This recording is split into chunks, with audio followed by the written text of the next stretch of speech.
It's a very good question, and I'm smiling because having had the pleasure of living in Asia for 12 years, coming from the UK, I have to say when I initially got here 12 years ago, it was a culture shock. And I mean that in a very nice and positive way, because one thing you do realize very quickly about Asia is every single country is different, completely different. Language, the way they do business.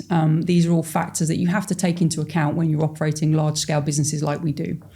And as you said, managing a different mix of markets can mean managing a client in China, Vietnam, Singapore, Taiwan, India, all of which are completely different. And I think Ian touched on it earlier is, yes, we have a global approach to how we want to manage clients and the service expectation and excellence that we want to deliver to all of our clients globally. And then Ali mentions as well about the technology that we deliver, and that is seamless across the globe.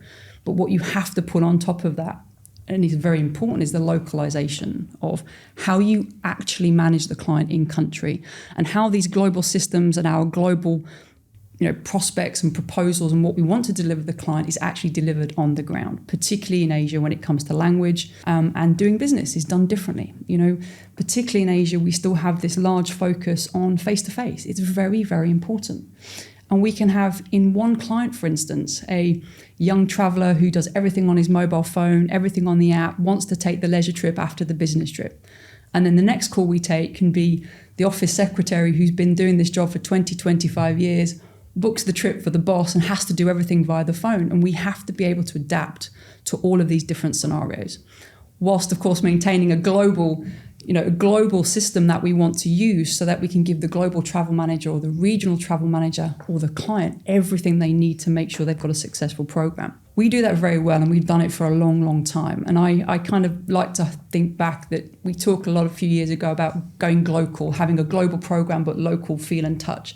And I like to think ATPI has been doing that for decades because we've had to with the industries that we operate in. So we really do want to understand the client. We understand them locally. We recruit our teams locally so that they understand the market. So we have local to local.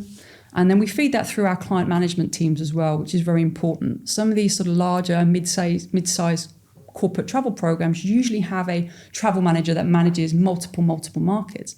They're not going to be the expert in every single market.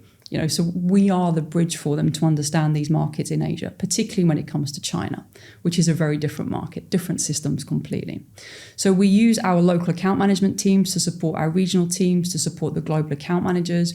We feed a lot of data back to them, a lot of on-the-ground experience, so that we can give the travel manager and the person managing the whole program a full holistic approach as to how they should be managing locally in market.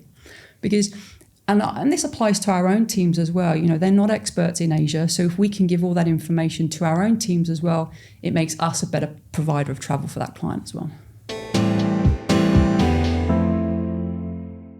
And just to follow on from that, really, this industry bounces back from many issues in history. When you got to look back recently with COVID and people saying that's the end of business travel. Business travel is finished as we know it.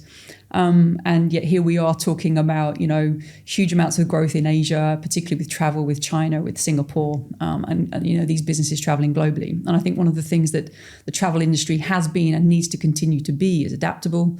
We have to be resilient. We don't know what's going to get thrown at us next week, whether it's macro or micro or you're stuck in an airport or something shuts the world down. We just don't know. And I think as a travel manager, that adaptability, the resilience in the program is very important. And for a travel management company such as ATPI, Ali coins it very nicely. We have to be mindful of all the technology and where that can really assist in the process and make us even better programmers for our clients, deliver better for our clients.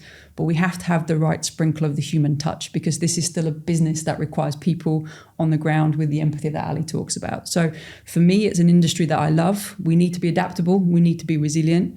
But this industry is going to keep growing. Travel is going to keep growing. And we need to be at the forefront of that, both technologically and with the right people in the right place, doing the right things for our customers.